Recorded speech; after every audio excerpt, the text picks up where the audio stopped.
Eyring, Town Administrator, Town of Auburn et al. This is docket number 2022 CV 676. We are here for a preliminary hearing. If I could have counsel and parties introduce themselves for the record, please. Yes, sir. My name is Ken Eyring. I'm here to defend myself, sir. So you're not defending anybody, right? I'm sorry. All right. Not representing myself in this matter. All right, thank you, Mr. Ritter. And who's with you? This is my assistant, Lynn Briggs. My assistant, Lynn Briggs. Okay, thank you very much. Just speak in the microphone, everybody, so that everybody can hear what you say. Good afternoon, Your Honor. Miles Madison, appearing on behalf of the state. I'm David Scanlon, Secretary of State. Your Honor, Ann Edwards from the Attorney General's office. Matthew Conley with the Attorney General's office. Michael Tierney for the Town of Auburn, and I have the Town of Auburn Town Administrator Daniel Goodwin with me. Okay, thank you. All right, just let me get my computer going here. Okay. I've had a chance to review what's been filed by everybody. Hold on for just a second.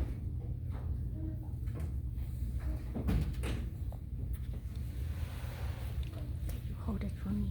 Just hold it for me. Just hold it like that.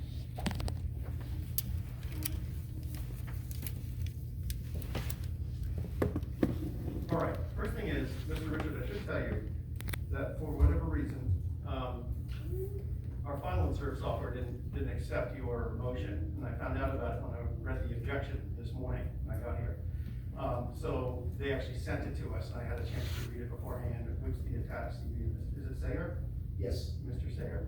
So the first issue is, I'll hear you on your motion for, to allow him to testify or present evidence from him. Yes, sir. And then I'll hear the objection from whoever wants to speak. Who's speaking on behalf of the other side? I will be, Your Honor. Okay, all right. Mr. Richards. Your Honor, I have an answer to your objection. Okay, why don't you just argue it to me? I'll take the Okay. notes. Thank you, sir. Let's start here. The plaintiff failed to defendants failed to show how they'd be harmed from such an expert testimony. Harm can only result from the plaintiff and the public, should the qualified testimony not be permitted. The defendants already possess expert testimony in the third-party contractor, LHS, that the defendants have under contract. For the defendants now to claim that they need time to obtain an expert is conceding the plaintiff's case. This is the very argument the plaintiff is complaining about, the lack of qualified, approved technical support. The state of New Hampshire is maintaining electronic tabulation voting machines that are unsafe, unapproved, and not safety tested. In New Hampshire, the authority of having jurisdiction is under the state fire marshal in this case, is dependent upon the defendant's expert when conducting field safety evaluations of electrical and electronic equipment. The defendants claim that this emergency is entirely the plaintiff's making. This is grossly inaccurate. The plaintiff filed a remonstrance and a notice of trespass with the defendants back in February of this year, complaining about the use of these voting machines and seeking a remedy. The plaintiff's remonstrance was filed in February of this year, and the safety hazard described in this complaint was just recently identified when presented to an expert and in turn expediently incorporated into this complaint. This is what constitutes this emergency hearing. The plaintiff is not seeking a delay or cancellation of any election. Therefore, the defendants cannot claim any harm. The plaintiff can show no harmful remedy, the plaintiff can show a non-harmful remedy through the expert witness during the emergency hearing. Good afternoon, Your Honor. Just point out, as identified in our objection to the motion, emergency motion to present expert testimony today, that it would be unusual and not permitted by the ordinary rules governing expert testimony. We have a newly filed complaint that was filed days ago. We have just as of 2 days ago the notice that we received, the motion for the emergency motion for expert witness testimony, and the issues raised as just admitted to newly identified. These are issues that are not properly properly brought before this court this time in the form of expert testimony. We have a pending motion for a preliminary injunction that is before this court for consideration. And the expert testimony, the opportunity for examination, not only of the issue identified, but of the expert witness's credentials, the expert witness's report. There is a reason why the rules contemplate longer time periods, much longer time periods, on the order of months, for the consideration of those types of documents and that type of testimony. Use of that type of testimony on notice of 2 days is not proper. It's not contemplated by the rules. It's not appropriate in this circumstance. The state objects to its use in the hearing on the preliminary injunction here today. Okay, so as I understand it, your objection is mostly based on the timing of the disclosure, and that at a permanent hearing, it may be admissible? Your Honor, wouldn't speak to the admissibility at a later hearing at this point, but would identify that it is inappropriate under the rules for admission at today's hearing. All right. I'll tell you what I'll do, Mr. Richard, I've actually read it all. So I read through his report, and I read through his CV, and I understand the arguments, and it's kind of related to your complaint. Normally at these proceedings, we proceed by offers of proof, and sometimes live testimony is required on key factual issues. I think but that we usually don't have experts disclosed a day or two beforehand, because I have to be fair to both sides. If they came in with an expert and you didn't know about it, you'd be objecting, and I have to protect everybody's fairness rights here. But I have read it, so what I'll do is I'll allow you to admit just for purposes of allowing you to substantiate your arguments here today for preliminary injunction, admit the report and the CV, and I'll read through it, and I'll hear whatever response they may have to it, and give it the way I think it is as a preliminary matter. Okay, so that way we don't have to cancel the hearing, because normally, if there weren't an election looming and the use of machines looming, I would say, well, I'm going to continue the hearing 2 weeks and let them respond to it. I would do the same thing for you if they did it to you. So I think that's a fair way to resolve this at this point, and that's consistent with the way we normally handle preliminary injunction. Okay? Understand, Your Honor.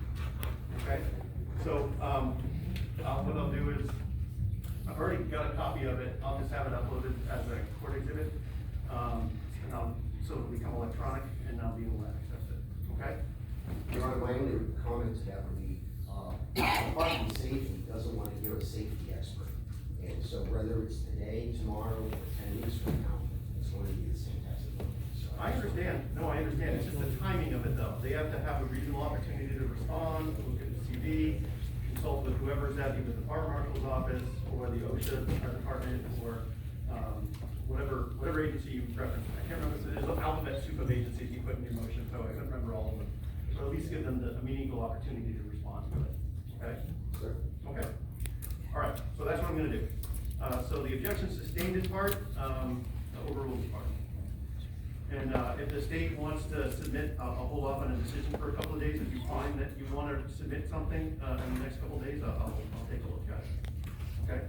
So proceed, sir. I'd like to bring forward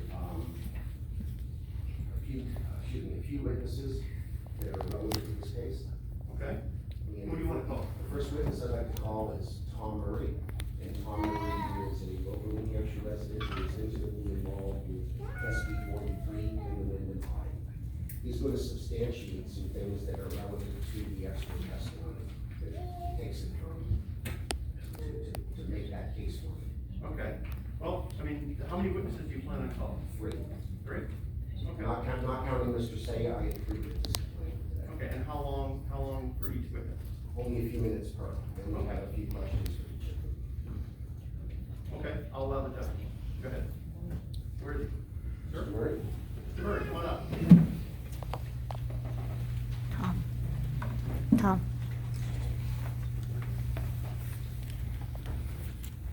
Come on up, sir. Good, stand right here, it's kind of over.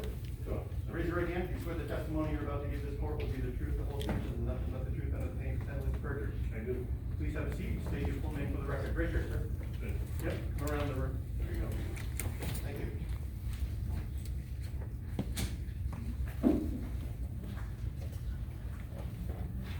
Thomas J. Murray, Tony Jr. of Wyndham, New Hampshire. Tom, where do you live, and how long do you live there? I live in Wyndham, New Hampshire. I've lived there for approximately 21 years. What's your interest in this case? My interest in this case is to make sure that these machines that are being used in our current elections are being accurate, reliable, and they're not causing any harm to the public. Thank you. The reason I asked you to testify is because I learned that you witnessed certain testing on AccuVote voting systems. Am I correct in saying that? That is correct. The forensic audit report, page 7, items 1 and 2.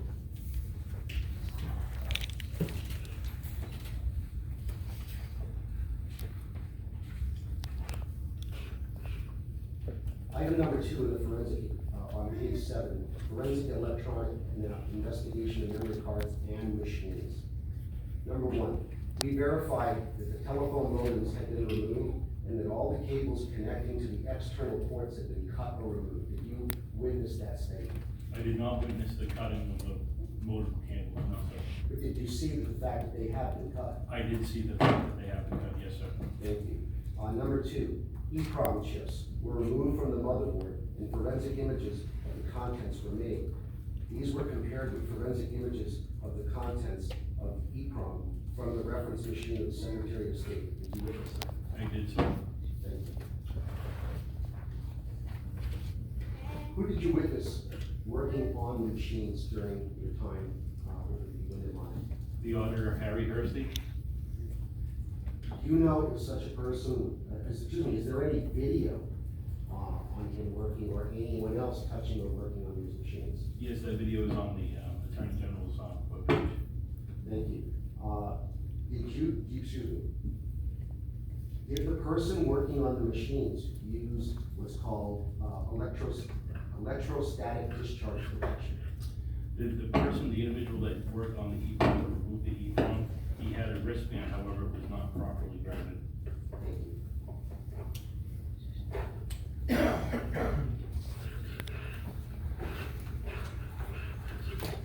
You need him to stay back from the mic a little bit.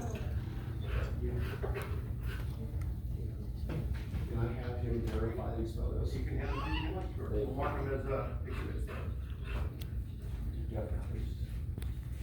Did you give copies to the other side? I don't have copies today. Okay, why don't you show us, the rules of court require you to show the other side, and they have to show you. This is all part of SB 3, and that's where these pictures come from. They come right out of your own report. They come out of the Wyndham audit report? Yes, exactly. Because that's what I have here. This is the SB 3 forensic audit report. That's what these pictures are. It's before you.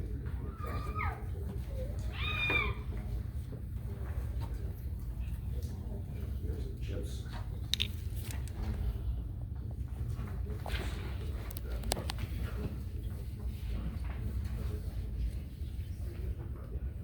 Yes, yes.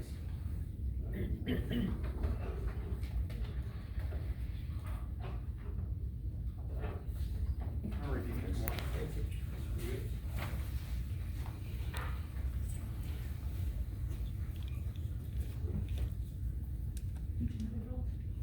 No, I wanted us to go to Tom to verify that he did. We're gonna put the stickers on them first, Perfect. okay? Would this be one exhibit? Yes. That way the record knows what exhibits you're showing. Thank you. Can you explain to the court what that is? Yes, that is a memory card for the AccuVote OS machine that is currently used in the state of New Hampshire. Thank you. That is an AccuVote OS machine, again, currently used in all throughout the state of New Hampshire. And that is also the ballot box that the machine goes into. Could you speak up?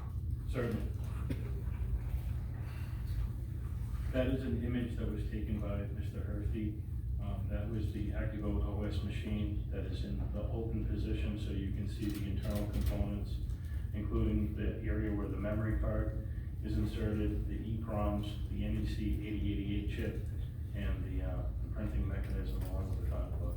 And you can also see in this picture where the modem wires are cut, as well as the ribbon has also been cut. This is a picture from the SB 43 audit of the NEC 8088 chip, which is the chip that is used in the ActiVote Diebold AVOS machine, along with its EEPROM. And this is multiple pictures, again, showing the connections where the wires have been cut, the ribbon has been cut, and you can see where the EEPROMs have been removed as well.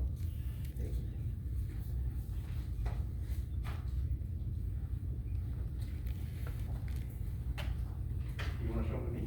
I'm sorry. Word, I'm sorry. It's all right, lawyers forget that step too.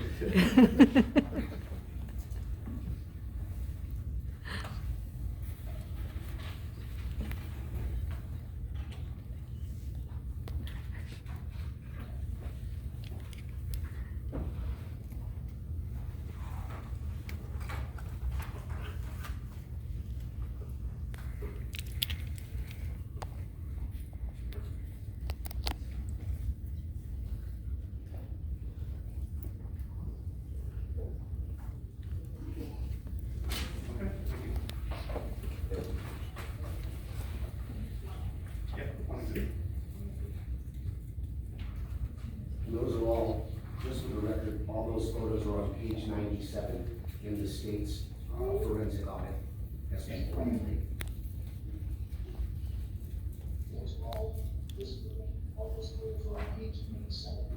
And Hold on for a second. I gotta mute. For some reason, the mic on our internet here.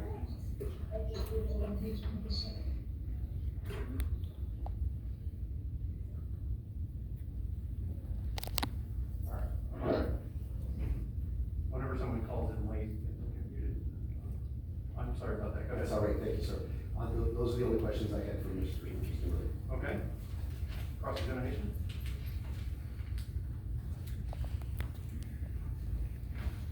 Good afternoon, sir. Just one question for you. During the course of the Wyndham audit you were referencing, you attended that I audit? did up in Pembroke, yes, sir.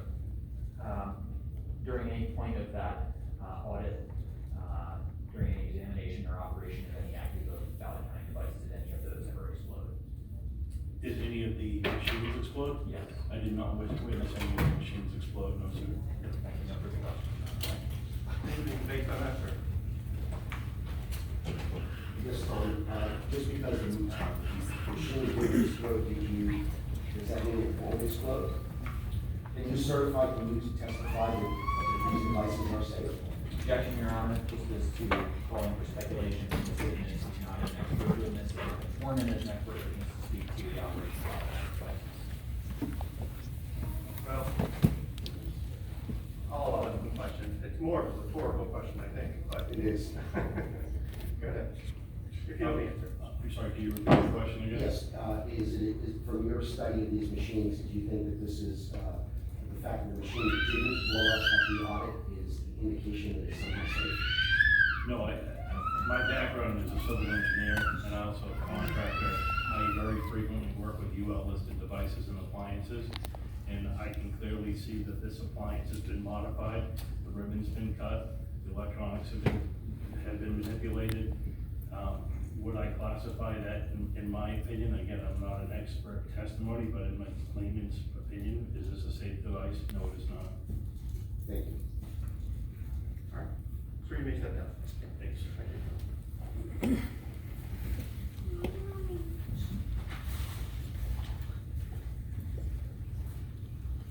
Your Honor, I'd like to call Al Brandano next. Mr. Verdano?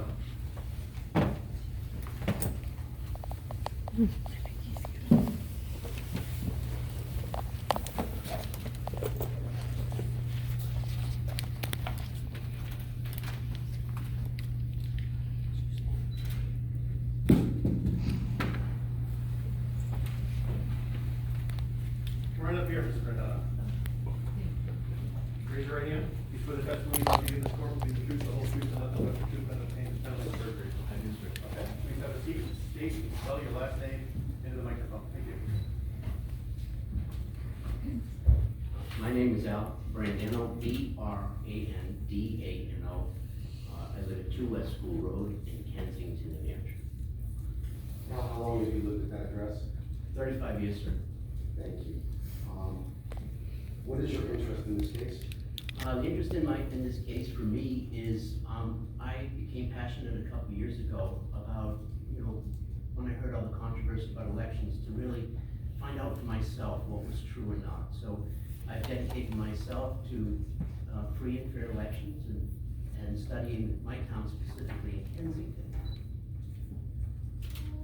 Thank you. The reason I asked you to testify is because I learned that you witnessed certain testing of active voting systems. Am I correct in saying that? That is correct. The reason this witness testimony is admissible is because it goes to the process and the procedure used throughout the state, including the town of Auburn. Forensic audit, same questions. Forensic audit, page 7.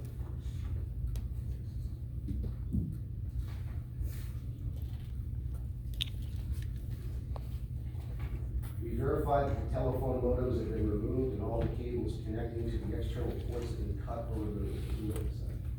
I didn't witness it personally, but I've witnessed them in other machines, yes. 2, EEPROM chips were removed from the motherboard and forensic images of the contents were made.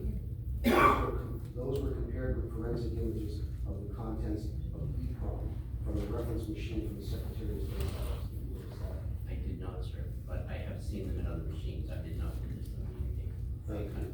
Can I ask a question? I mean, forensic imaging is a term of art, and to me it means a flash copy of the software on the chip. Is that what you're talking about? I'm not an expert, Or so are you talking about a picture of the chip? a picture of the chip. Imaging, okay. From what it was explained to me is that the chip was removed from the board, photographed, and then reinserted, and the protocol necessary to do that wasn't followed. Okay. So we're getting to the heart of safety issues here, that there's a repetitive pattern where these things have been altered and continue to be used with no follow-up. Because in many contexts, a forensic image of a chip is a replication of the software on another device. Correct. So that's a forensic imaging of a hard drive, for instance. So you take hard drive A, you make an exact copy of it, a duplicate of it. That's not what you're talking about an actual picture. Correct. Okay. If I may, Mr. Richards, just follow up on you, because all this occurred after, just as an education point, April 9, 2010 was the last security audit that was authorized by the Secretary of State. And I have it here, I'll show you, the documents themselves tell them what to cut and what not to cut. It's very explicit in April 9, 2010 for every machine in New Hampshire. So if you'd like this, I'd be happy to present it to you. Thank you. Count that as exhibit B. I have to give the other side a chance Let me to get get it for you. That's okay, Your Honor. I show this thing. You can approach, so you can stay right there. And Mr. Richard, you just grab it. This is the motherboard with those serial numbers. And this is the actual April 9, 2010 form approved by the Secretary of State for all machines to be cut. So, can I give you one?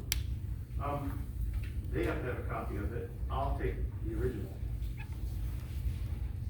All I have is two, sir.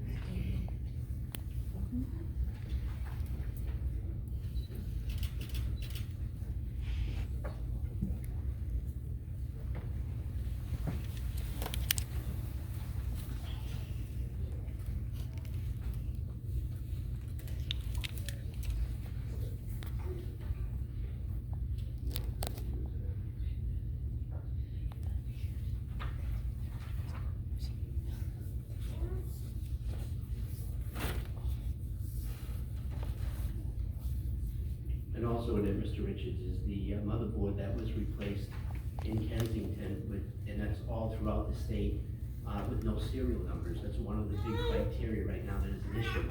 We're replacing parts, and under RSA 65641, it says the machine. There's another question. They're looking at the Oh, I'm exhibit, sorry. so let them pay attention to that, and then when he asks a question, you can answer, okay?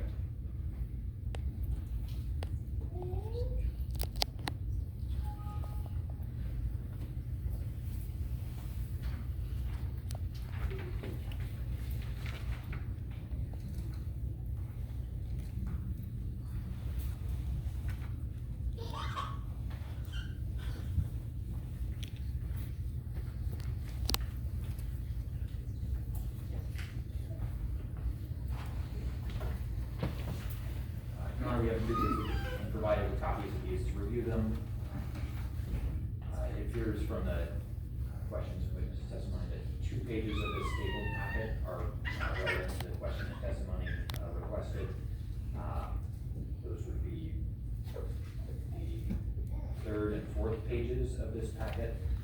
There's no foundation for the remaining. The state does not believe that they're relevant for introduction in today's hearing.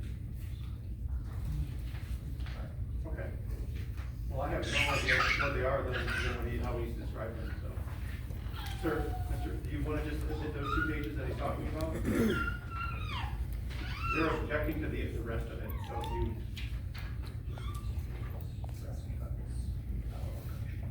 Okay. So those are good with the rest of the question? Yes, sir. Current documents are not relevant to,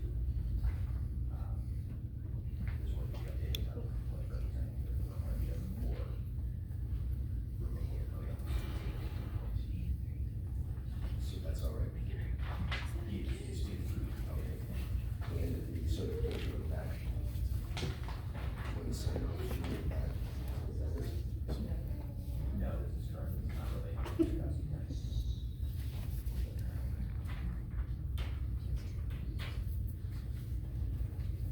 The question you asked me is, am I willing to accept the 2 that you're consenting to? Is that what the question is? Yes. Yeah, I'll concede it's admission of whatever evidence I can get in. And Your Honor, just to clarify, that would be pages 2 and 3, we could separate those, to be able to identify them.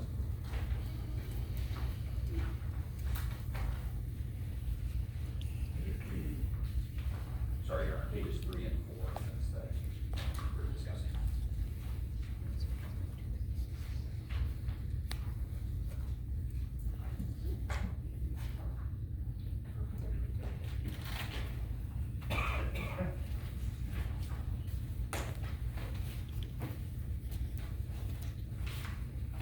Nothing like trying to do that in a room full of people looking at you.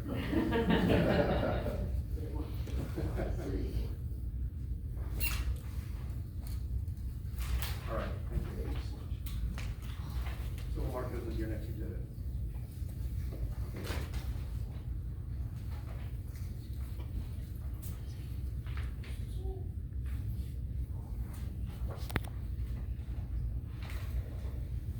All right, next question, sir. Who is working on the machines?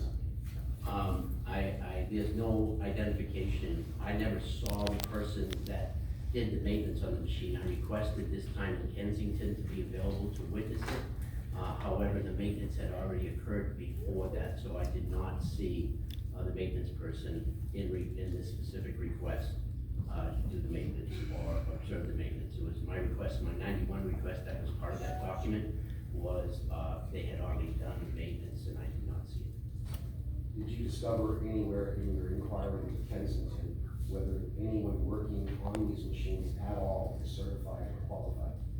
One of the criteria that I have already been in an investigation with the Department of Justice in Kensington. There is one that we have resolved. The second one, I believe, is ongoing. I can't speak to that.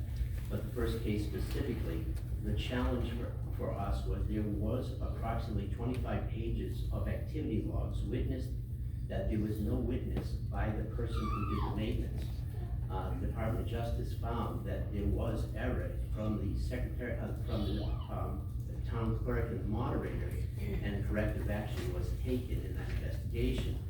The problem throughout the state is about 22 towns that we've identified that have no witnessing of who's doing the maintenance, or their names readable, or any identification, company ID or anything else, and that's prevalent throughout the activity logs, both the canvas bag, the microchip, and the counting device. Thank you. Those are all the questions I have for you. Thank you, sir.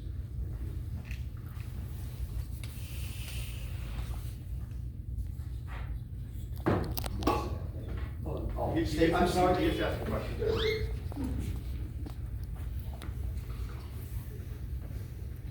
Good afternoon, Mr. Bandana. Just a couple questions. You just mentioned that you weren't able to discern the signature on either maintenance or activity log. Is that correct? Was that your testimony? In the prior investigation, remember, we came to your office, back in, I believe it was February last year, with the first investigation in regards to activity logs with 3 other gentlemen. And in your, I had spoken with you during that time. Yes, I was just asking about your testimony just a couple minutes ago, relating to your review, and you mentioned that a signature might have been illegible. Did I hear you correctly? What I'm saying is the history in Kensington and about 22 other towns that I can provide information and evidence to you on, the activity logs for maintenance. So when they do any maintenance on the machine, they open it, there's an activity log, and those activity logs are supposed to have a signature of the maintenance person. Those signatures are either missing, they're supposed to be witnessed by 2 other people, either not the right witnesses, or you cannot read the name of the person or any identification of the person who does the maintenance. So on the activity logs you're discussing, That's correct. and the point you just made relating to the activity or maintenance logs being signed, but you as an individual reader not being able to make out the name of the person who signed it, that doesn't mean that maintenance wasn't conducted. Correct. I'm not saying it wasn't conducted, but if it wasn't witnessed properly, how do we know? In other words, not only is it required in the form to have the maintenance person, but 2 witnesses are supposed to witness what that maintenance person did, because if not, nobody knows if anyone did anything. So in terms of the documentation you're discussing, on the activity log or maintenance log, is it fair to say that there would commonly be 2 signatures on those entries instead of the 3 spaces that were listed on the form? My understanding is from the early discussions at your office is that the person signs off on the maintenance technology side, and then there's 2 witnesses that sign off to verify. So my question was just, of those 3 signature blocks, it's fair to say that that a number were filled in with 2 witnesses on a 3rd block, correct? I'm sorry, ma'am.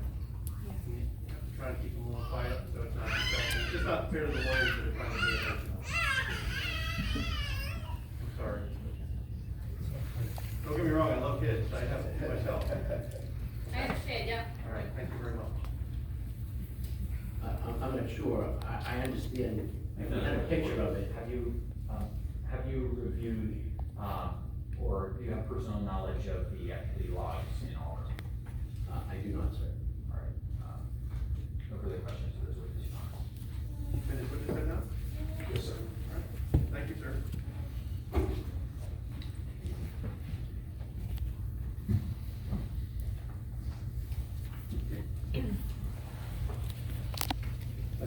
Let him get in. Ken Eyring. Okay.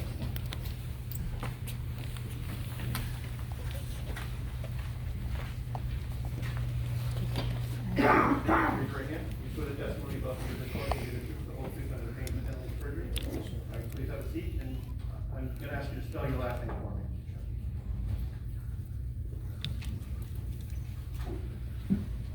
Okay, Ken Eyring, E-Y-R-I-N-G. Thank you, Ken. Where do you live and how long have you lived there? I live in Windham, New Hampshire. I've lived there since 1998. Thank you. What's your interest in this case? Well, I live in, is that me doing this? Yeah. Oh, I turned it up a little bit, it makes the mic very sensitive. Okay, can you still hear me? Okay, well, I live in Windham. And back in November 3rd, 2020, the the election results from election day were very close in the Rockingham 7 state rep race. There were 4 state rep seats that were open. 4 Republicans and 4 Democrats ran. And the difference in vote totals between the 4th place Republican and the 1st place Democrat was 24 votes. So there was a challenge, asked for a recount. The recount took place on, I believe, November 12th, 9 days later. I was present for the recount.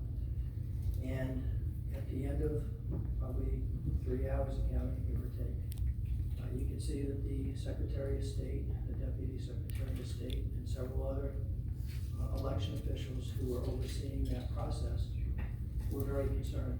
They were very open, very transparent. Kudos to the team that did that recount. And at the end of the day, I felt that the votes that were on the ballots, that were cast on the ballots in the room were properly counted. But you could see that there was an issue, and they put all the numbers, they had 4 tables, they tallied up all the votes. They put all of the results from all 4 tables into a spreadsheet. They saw large discrepancies, and they did their due diligence, and they actually had additional people step in, cross-check references. They re-verified all the totals, going all the way back to the tabulating sheets, had different people go through the entire process again, recheck the spreadsheet, so they did a really good job. I believe they even had a third team of people look at it. So they did that, to my recollection. It took about an hour to an hour and a half, just trying to figure out what was wrong. The difference in votes grew from 24 votes on election day to 424 votes at the recount. It's an enormous change in votes. Not only that, all 4 Republican representatives lost 300 votes, give or take 3 votes. So one lost 297, another gained 303. And the Ken, other 2. I'm gonna cut you off. We need to focus on safety. Okay. Because So, you're kind of going into okay, issues. well, you're asking for my concerns, Yeah. and I wanna make sure, so in addition to that, there was an audit that was triggered. And, the audit, to me, proved that the machines were not accurate, because all 9,926 ballots, which were the same number of ballots that went through the machines on election night, all of them went through each of all 4 machines. And when you compare the results of the paper tapes from each of those results during the audit that was performed back in May, those results have significant discrepancies between the machines. Thank you, thank you. Did you witness any of the testing of the AccuVote systems? Were you there for the audit? I was there for the audit. I wasn't there on every day, but the days that I wasn't there, I was there on almost every day. But the days that I weren't there, I watched it on video. Thank you. Did you witness anyone working on the machines? Yes, Harry Hursty, who was the only auditor who was qualified, according to the auditors, to actually, have any background with the physical machines. And do you know what Harry Hursty's credibility is as far as, is he certified, OSHA otherwise, or in any manner? I have no idea. Thank you. And of course, do you know if he used protective equipment while working on the equipment? Well, he had something strapped to his wrist, but I don't know if that was, appropriate or not. Thank you. And those are the only questions I have. But I would like to make a clarification. Go ahead. There's 2 things. One, when the judge asked you about the imaging of the EEPROM chip, they did take pictures, but the chip itself is also imaged. So a copy of the chip's software was actually imaged, so that they could then compare that with the software on other chips. Similar like a hard drive that Ron was talking about, That's right? exactly right. So it does both. So it's a physical picture, and it takes an image of the whole thing. They took a physical picture and they took a copy of the chips, of the EEPROMs. And the other thing I want to point out is that when Mr. Brandano was up here, he was asked by the Attorney General's office about the signatures. Objection, Your Honor, this is not in response to a question. Would you please ask me a question about the chain of custody records?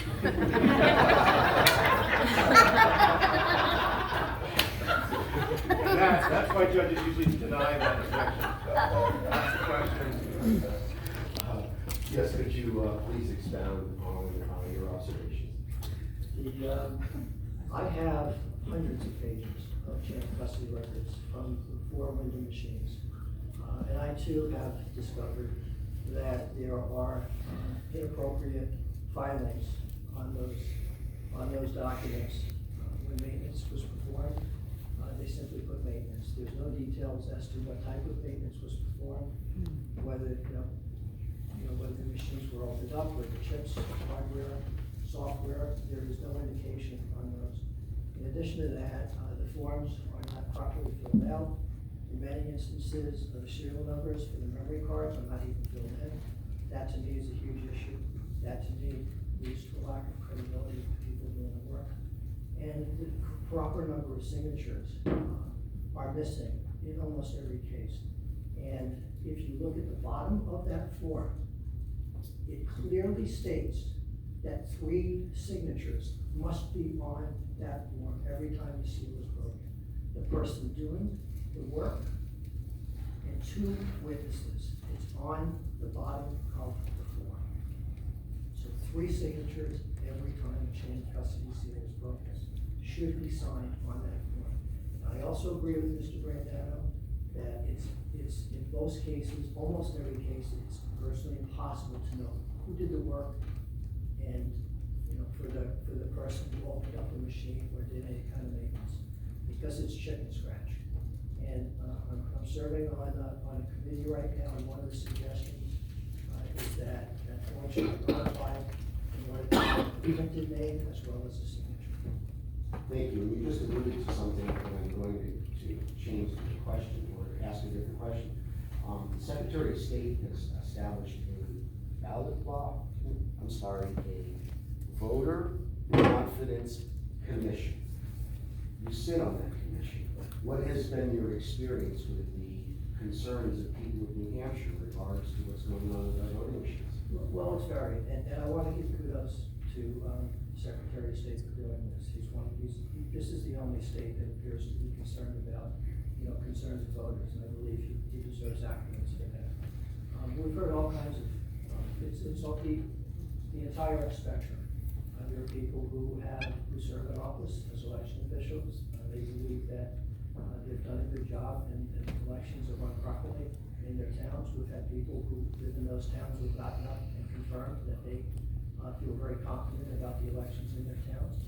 And we have other people who have come and have expressed concerns, ranging from,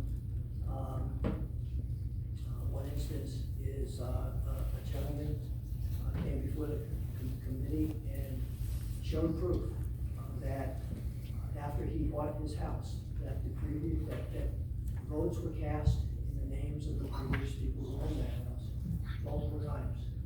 And, so he showed the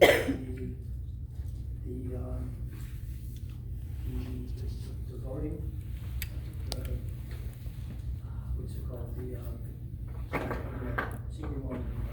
Voter checklist? the voter checklist, right, the voting checklist, where the names are crossed out. So as people vote, they cross out the names so that somebody can't come in subsequently later, or the same person come in and cast a second vote. So it clearly shows that under the names of the people who previously owned it, the home, votes were cast in their names. In addition to that, we have another person who came in and has taken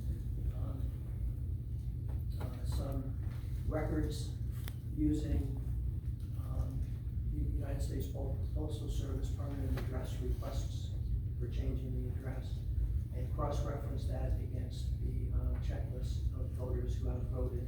And she's presented documentation to the committee that shows, the first time she showed us approximately 1,000 instances, and she came back and there was multiple thousands of instances. So these are things that I brought up with Assistant Attorney General Ann Edwards when we had our committee meeting in Berlin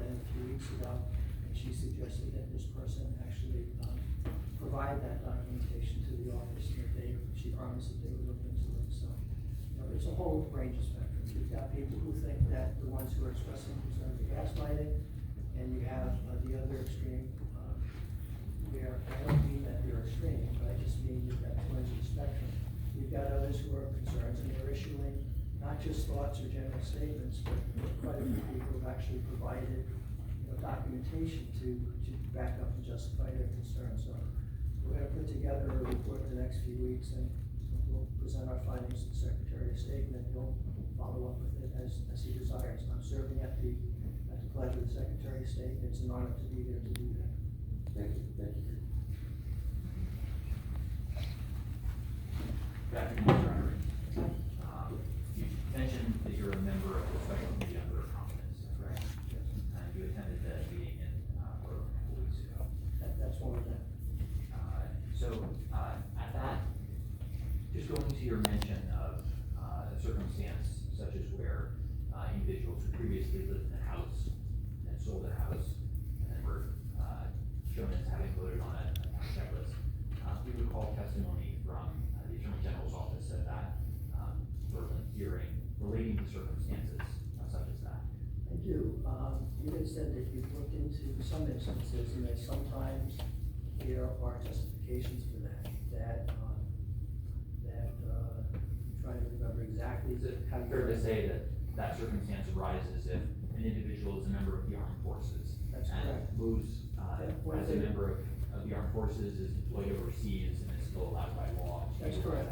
Or if people have moved, and where they're out of the country, they're allowed to use the address. Or do you recall that testimony, would it be fair to say that there was testimony that if an individual has moved from a house and has not yet established domicile elsewhere, that would be another circumstance where, Yep. Where they would show up as voting on a checklist at a house that they no longer live in. Going to the Auburn machines, have you personally observed maintenance on the kind of Auburn machines before? Yes, sir. Going to the Rockingham audit, the forensic audit, you indicated that you attended on multiple days and also watched the live stream of that audit, is that correct? Yeah, I was there for almost every day. And is it fair to say that during the Wyndham audit, the machines were examined, the ballot counting devices were examined in a number of different ways? I would need you to be more specific. I'm not gonna answer a general statement like that. It could be interpreted in such a broad way. Were ballots ever fed into the machines? Were the machines opened and handled by personnel, the ballot counting device top? Were they open? Yeah, you had indicated that for example, Mr. Hersty That's correct. was opening the top of the ballot counting device, was managing memory cards, that chips were removed, were put into a reader. Is that fair to say that those actions happened? Yes. During the course of that, well, how long did the Wyndham audit go? 15 days, I believe. During the course of those 15 days and the manipulations and examinations of the ballot counting devices, did any of those devices explode? I think we both know the answer is no to that. That's a pretty ridiculous question. No further questions? Mr. Ritchie?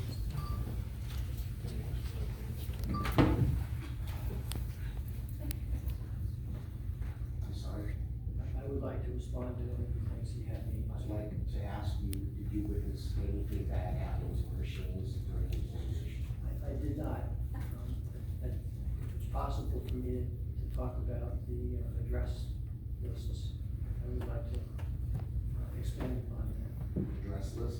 You're talking about the checklist. The checklist. The voter checklist where someone crossed out but didn't live in the address anymore? Yes, I would like to, further clarify that. I'm gonna pass on that. It's important. I understand, but it gets off topic because here we're here about a safety issue. Okay. And so I thank you for your time, Ken. Thank you very much. All right, so you may sit down. Thank you.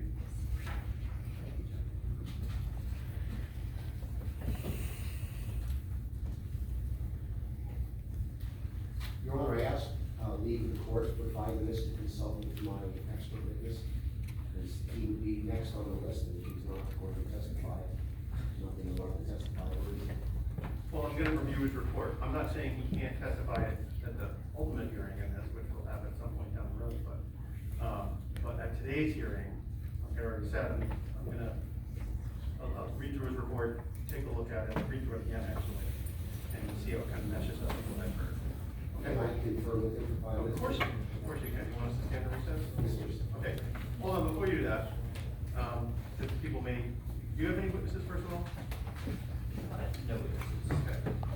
Your Honor, the town was just going to go forward and offer proof that we do have the town administrator here, as well. So the town of Auburn would like 30 seconds, maybe 60 seconds.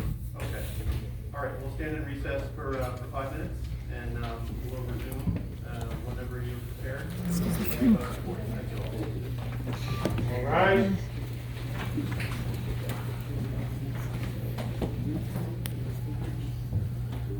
Actually, hold on. I did want to say one thing. We're off the record. Because I have a funny feeling a bunch of people are probably going to leave. And I did want to address the crowd, and we're off the record. And I know I told the bailiffs that everybody had to have a mask on in this room, and most of you complied, some of you didn't. And it just wasn't worth it to me to take it to task for having fellow citizens defy my wishes. Well, let me tell you why I did it. And it's something that most people don't think about. The court's also an employer. And we got a few people out on right now because of COVID, and they're really sick. The clerk of court's out. Judge Torrey was out last week, and when there's only 4 of us here, 4 judges, and when one of us goes out for 10 days, it really affects the administration of justice. And it really affects all the staff. And I did it because I want to protect them and keep them safe. What people do in their own lives is okay, but that's why I was insistent on it. So those of you that complied, I thank you. To those of you that didn't, I just didn't want to make it a show of force and turn this into something it didn't need to be. Thank you.